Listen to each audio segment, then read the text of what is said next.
Iron deficiency anaemia तब होती है जब जिस्म को जरूरी आयरन नहीं मिलती ताकि हीमोग्लोबिन बन सके जो रेड ब्लड सेल्स में मौजूद होते हैं और ऑक्सीजन को टिश्यू तक पहुंचाते हैं। ये कमी मुख्तलिफ बॉडीली फंक्शन को मुतासिर कर सकती है और अगर सही तरीके से इलाज न हो तो सीरियस हेल्थ इशू का सबब बन सकती है। Symptoms of iron deficiency anaemia. Number 1, fatigue और वीकनेस, बार बार थकन और जनरल वीकनेस जो टिश्यूज को ऑक्सीजन की कमी की वजह से होती है। नंबर 2, पेल स्किन और म्यूकस मेम्ब्रेन्स, स्किन, गम्स और नीचे के आईलेट्स का रंग हल्की पीली नजर आती है। नंबर 3, शॉर्टनेस ऑफ ब्रीथ, हल्की एक्सर्शन या सवेयर केस में रेस्टिंग के दौरान भी सांस लेने में मुश्किल होती है। नंबर 4, डेजीनेस या लाइट हेडनेस, बेचैनी या चक्कर आना खासकर जब उठना हो। ये कम ऑक्सीजन के सबब से होती है जो दिमाग तक नहीं पहुंचते। नंबर 5, कोल्ड हैंड्स और फीट, हाथों और पाँव का ज्यादा ठंडा महसूस होना और सर्कुलेशन की वजह से। नंबर 6, हेडेक, बार बार सर में दर्द का होना जो कि रिड्यूस ऑक्सीजन सप्लाई की वजह से होती है। Number 7, chest pain, severe case में चेस्ट पेन जब दिल ज्यादा मेहनत करता है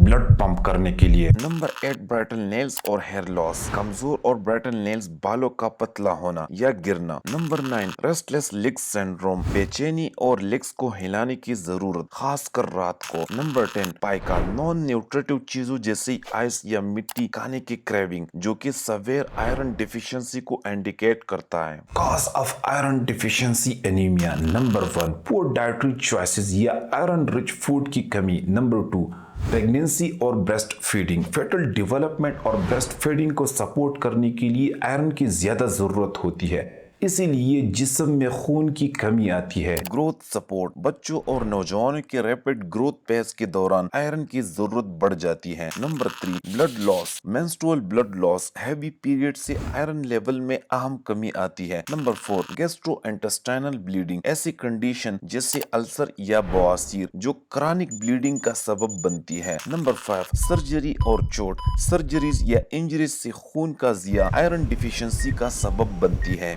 सेलिक डिजीज, ये स्मॉल इंटेस्टाइन को नुकसान पहुंचाती है जो आयरन एब्जॉर्प्शन को मुतासिर करती है। क्रोन्स डिजीज डाइजेस्टिव ट्रैक्ट को अफेक्ट करता है और न्यूट्रिएंट एब्जॉर्प्शन को रोकती है। Gastric bypass surgery digestive system को बदलती है, आयरन एब्जॉर्प्शन को कम करती है। क्रोनिक किडनी डिजीज एरिथ्रोपोइटिन की प्रोडक्शन को रिड्यूस करता है जो रेड ब्लड सेल्स प्रोडक्शन को स्टिमुलेट करता है। कैंसर, ये रेड ब्लड सेल्स प्रोडक्शन और ट्रीटमेंट साइड इफेक्ट को मुतासिर कर सकती है। Dietary source of iron. Number 1, red meat और मटन, ये आयरन के अच्छे जरिए है। नंबर 2, पोल्ट्री में चिकन, खासकर डार्क मीट जिनमें आयरन की अच्छी मिकदार होती है। फिश और सी फूड जैसी टूना और सैमन भी आयरन के बेहतरीन सोर्सेस हैं। बीन्स और लेंटिल्स में दाल, चना और काले चने शामिल है जो आयरन से भरपूर होते हैं। नट्स और सीड्स जैसे कद्दू की बीज, काजू भी आयरन की अच्छी मिकदार रखते हैं। ड्राई फ्रूट जैसे किशमिश, खुबानी और आलू बुखारा भी आयरन के अच्छे सोर्सेज हैं। विटामिन सी रिच फूड जैसे संतरे, मौसम्बी, बेरीज, टमाटर और शिमला मिर्च आयरन एब्जॉर्प्शन को एनहेंस करती है। चाय, कॉफी और कैल्शियम रिच फूड को मील्स के साथ कंज्यूम करने से बचना चाहिए क्योंकि ये आयरन एब्जॉर्प्शन को कम कर सकती है। Treatment of iron deficiency anaemia. Number 1, oral iron supplements. Ferrous sulphate, ये सबसे ज्यादा आम और महंगा आयरन सप्लीमेंट है। 325 mg टेबलेट में 65 mg एलिमेंटल आयरन होता है। इसे बेहतरीन अब्जॉर्प्शन के लिए खाली पेट लेना चाहिए, लेकिन गैस्ट्रोइंटेस्टाइनल साइड इफेक्ट्स हो सकते हैं। अगर साइड इफेक्ट्स हो तो खाने के साथ ले। फिरोस ग्लूकोनेट, ये पेट के लिए नरम अल्टरनेटिव है। 240 mg टेबलेट में 27 mg एलिमेंटल आयरन होता है। ये उन लोगों के लिए है जो फेरोस सल्फेट को टॉलरेट नहीं करते। फेरोस फुमेरेट, ये फेरोस सल्फेट का एक अल्टरनेटिव है जो ज्यादा अच्छी तरह टॉलरेट होता है। 324 mg टेबलेट में 106 mg एलिमेंटल आयरन होता है। Type of IV iron, IV iron उन लोगों के लिए इस्तेमाल होता है जो ओरल आयरन सप्लीमेंट टॉलरेट नहीं कर सकते या जिनको सवेयर आयरन डिफिशियंसी होती है जिसे फौरन ठीक करना जरूरी होता है। ये क्लिनिकल सेटिंग में दिया जाता है और ये फौरन आयरन लेवल को बहाल करता है। फेरिक कार्बोक्सीमाल्टोज फौरन आयरन रिप्लेनिश करता है। आमतौर पर 1 या 2 डोज में दिया जाता है। आयरन